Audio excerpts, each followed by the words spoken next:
So Nolan, how did Business Insider get to you on the open to work Yeah. on LinkedIn? I'm curious how that, since I was surprised Yeah. to see it. So interestingly enough, CNBC actually reported it first, and I have a relationship with the reporter. And so she pings me probably like once every 3 months to get my feedback on topics as it relates to people and what's happening in the job market.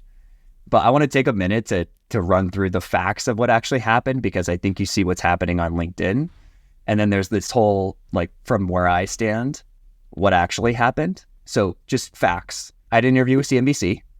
I told the reporter that the open to work feature on LinkedIn is the worst feature ever pushed to production for any social media site.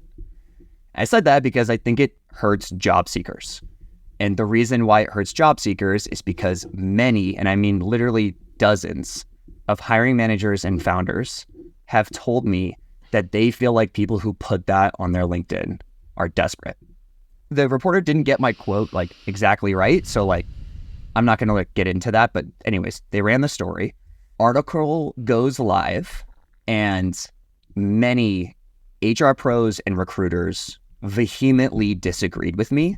And I think they had like 2 points of view.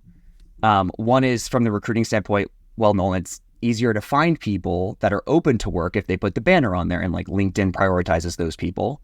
And what I would say to that is that's objectively true, but recruiters are not decision makers in the hiring process. And so I'm literally giving a perspective from the hiring manager and founder seat. The second piece of feedback is, I would summarize it as Nolan is punching down. And so the feedback was like, it's very harmful that you're putting this out there. It's misogynistic. It's outdated. It's super biased. And my response to that is, I want people to know what hiring decision makers are thinking. And I was very direct with what I said, but the intent of what I said was not to be biased. It's actually to call out the bias so people see it and they're aware of it. And now people can make a decision. And that's what I think is actually good about what happened. So anyways, Insider did pick it up. They have 11 million followers on LinkedIn. And that's when it like went hyper viral and I became the villain on LinkedIn. Yeah. But anyway, that's the reason why I put it out there, so people can see it. Well, the thing, so I started seeing a bunch of pings and this and that. I was like, what is going on? What's he doing? Kelly. What is he doing now? And I thought about this a lot the past few days and talked to some folks. I mean, the good news is you had good intent. You have good intent, right? You're trying to help. You're trying to call something out that you've seen so others can learn from it and we can kind of fix it, or they can make a decision. That was your intent, not to punch down and say, this is what happens, but this is what could happen. You should be aware of it and make a decision.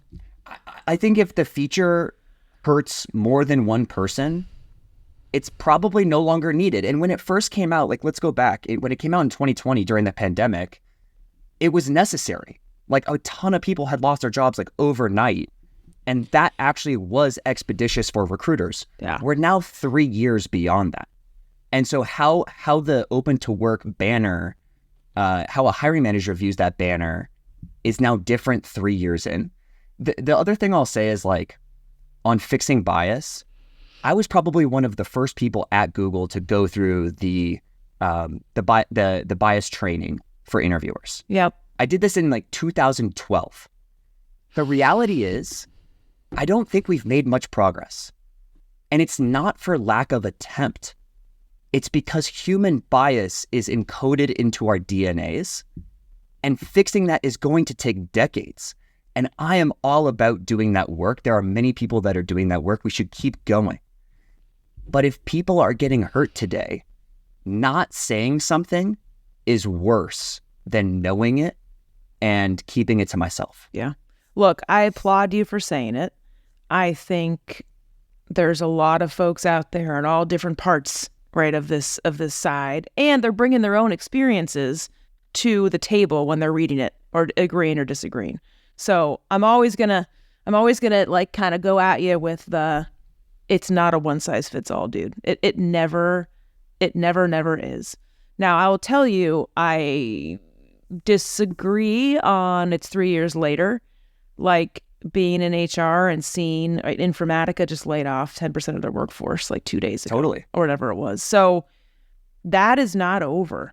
And the altruism and the community like help that I've seen on LinkedIn with everyone trying to help each other, it is still going on, is like nothing I've ever seen. Like I haven't seen that on LinkedIn in my, how long is LinkedIn? But like I've been doing this 23 years and the level of like wildfire community help and support for people that have been losing their jobs, especially over the last 12, 18 months. Yeah.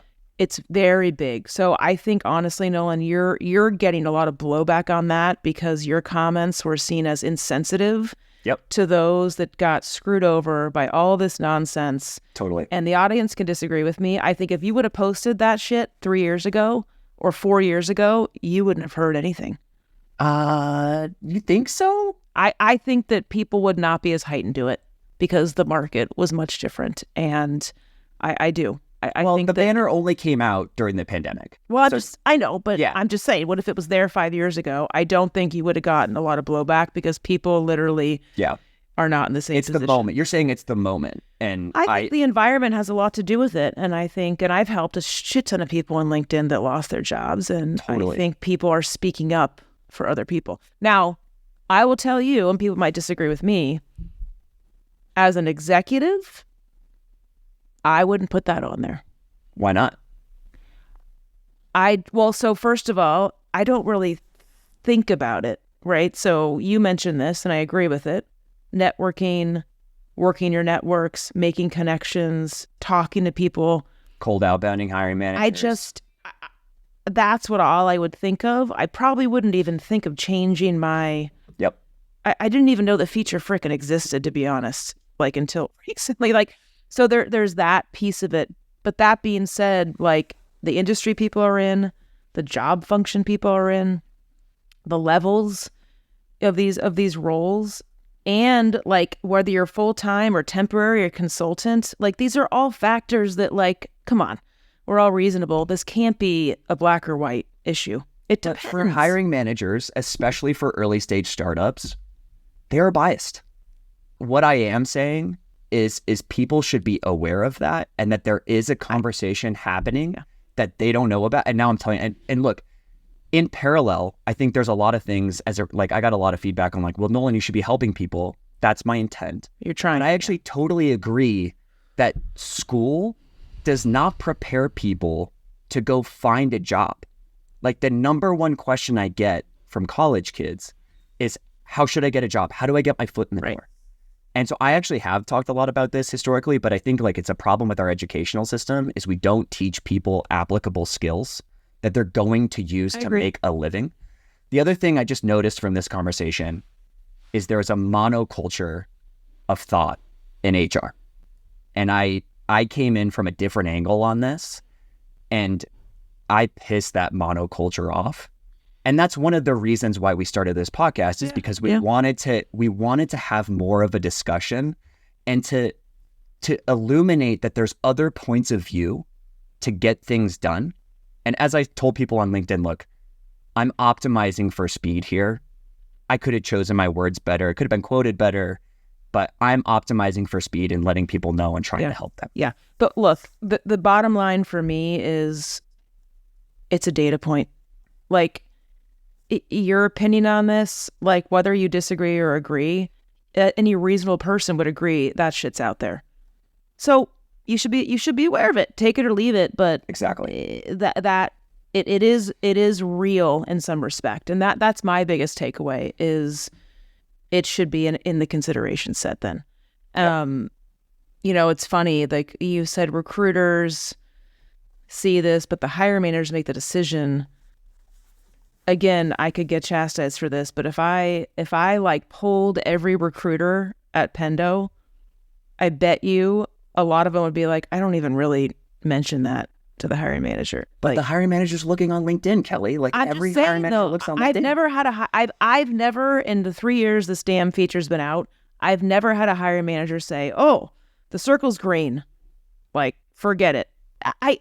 And I've never even noticed myself when I've been hiring people. I literally again, it's like whether you're looking or not, I want that person because they're the best person for this job. Yeah. And So- that is the way the world should work all the time. My comments were to state the way the world works is not like that all Right. the time. I'm just telling you, in my career boots on the ground, scaling these damn companies, I've never had a hiring manager say, the circle's green, forget it. Okay.